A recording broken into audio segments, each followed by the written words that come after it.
what happened this week? Well, I think the first thing we need to probably cover is The most significant, probably by far, just by with its uniqueness in the fact that it hasn't happened really. It's certainly not in my lifetime. no. What happened on Wednesday night, which was, Donald Trump whipping up a crowd at his rally, and then them storming the Capitol, building in Washington D.C. and just Mark, I don't know, how do you think this is about? Well, this is the thing, it's a really interesting moment in history, like you say, because it's never happened before. Well, let's put it this way. Not like this. Not like this. The British once stormed the Capitol, but that was obviously for banter during a war. More glorious. Yeah, exactly. We were much better dressed. Is I think the takeaway from that. But obviously, it's not been done by U.S. citizens before.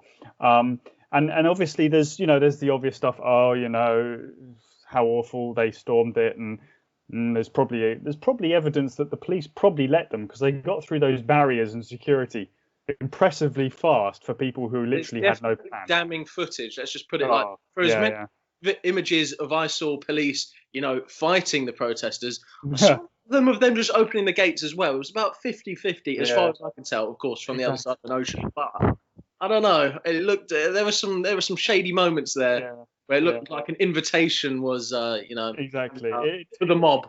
It looked sketchy, but the thing I really want to get into is you saw senators and Republican senators and Republican congressmen, as well as Trump, hours before going in on this stop the steal.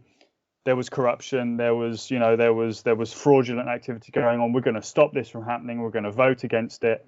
So they're basically LARPing an insurrection. So they're role playing. They're like, well, it's not real to them because they're in their isolated sort of political world, and they know it plays well to their base. They're in the bubble, Washington bubble, Exactly. So they're playing to their base. This is great. It keeps our base fired up. Rhetoric. Exactly. The problem was, and I genuinely don't think Trump or the Republican congressmen and senators actually considered this. The problem was their rhetoric then was acted upon by their base, and you could see they completely were not expecting that. Just took them out at their angle.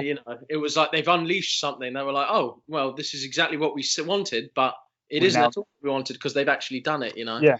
Well, no, it's not even that. We wanted it, but we didn't expect them to do it, and now that they've done it, we don't really know what to do. It was all like we said, it was all rhetoric. It was like, exactly. You've actually unleashed this thing onto. Exactly. And this was the thing. So what happened is you had all these people storm the Capitol, and because it was just a crowd. There was no leadership. They just sort of milled around for a bit, vandalized the place, and left. About kind of like the dog that did catch the car. To have a little Dark Knight reference there. Once they don't know what the hell to do, and you just see them kind of wandering around. You see someone walk out with a podium, like looting.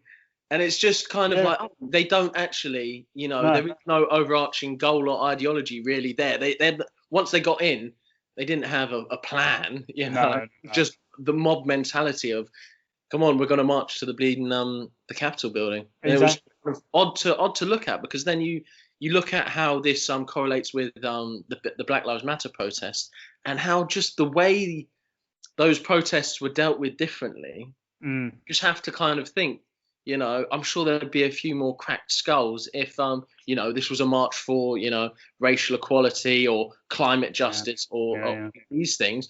You think, the police would have come down a bit tougher on them, but, for some reason that wasn't the case. And it just shows the kind of the difference in treatment that certain causes get, Yeah, exactly. It just shows the inequality that is at the heart of, American life and politics. Rhetoric works, but then you need to be able to own the rhetoric, and neither Trump nor any of these sort of congressional leaders of the Republican Party were actually willing to own it when it happened. It happened, and they cacked their pants and fucking hid in an office. It's like, well, there you go. yeah, I think you're spot on. But I also, I think as part of what you're saying, I think it's kind of what we're both saying, but we haven't quite said it yet. It was the senators and Trump. Their whipping up the mob was wholly performative, and it was a kind of like, as we said, like a spectacle, a performance. And then when there's, it's like, oh, the charade is now in the polis, the wider public. It's like, oh, the whole act has become real, and now we don't know what to do. The crowd is within it, and so that them being purely performative, because that's what I think they were doing, as then had these kind of massive consequences.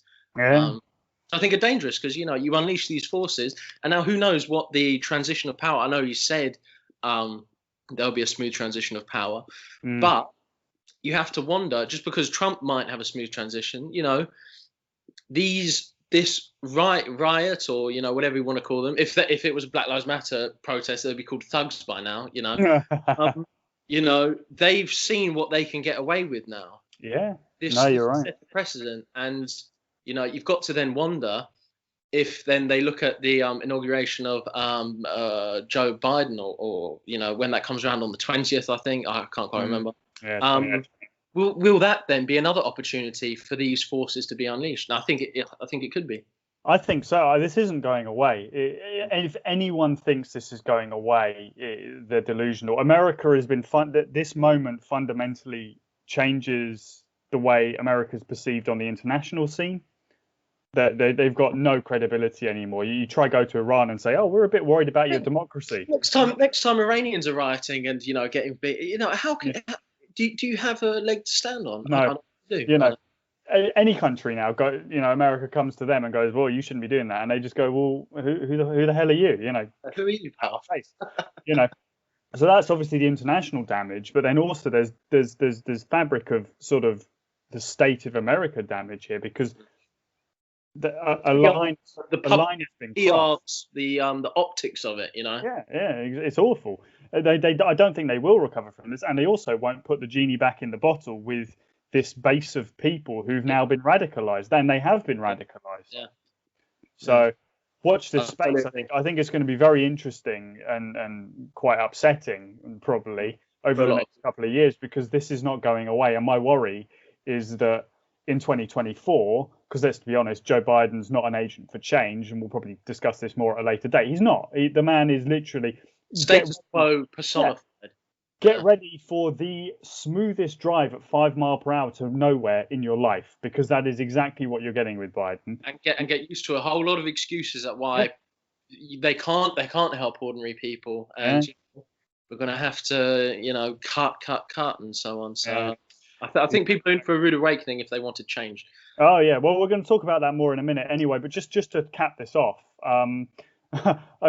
weirdly, there's sort of this side thing where Rudy Giuliani was giving a speech, and he called for trial by combat to settle the election. It's like, with who? Like, what do you want? What do you want here? So you want Trump and Biden, both men in their late 70s, early 80s, to like but both of them are made out of dust more than anything else. Yeah. That's the worst trial by combat I've ever seen in my life.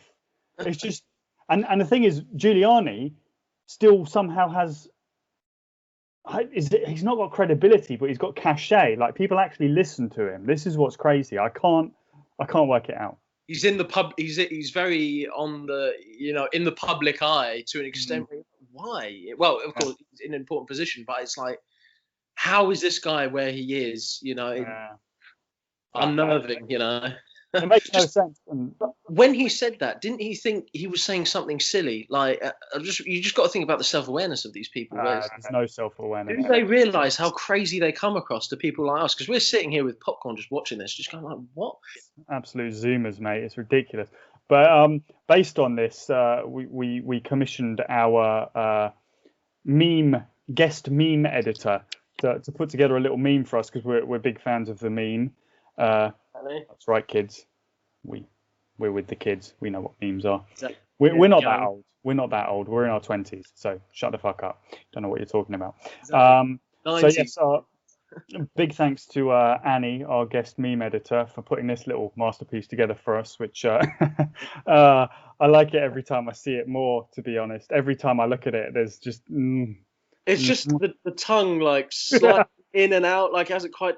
It's hilarious. It's good. It's top drawer work. This is excellent stuff. And Thing of beauty.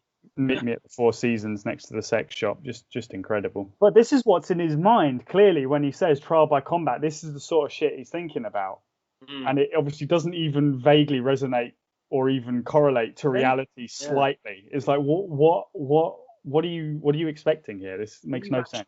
Trying to say.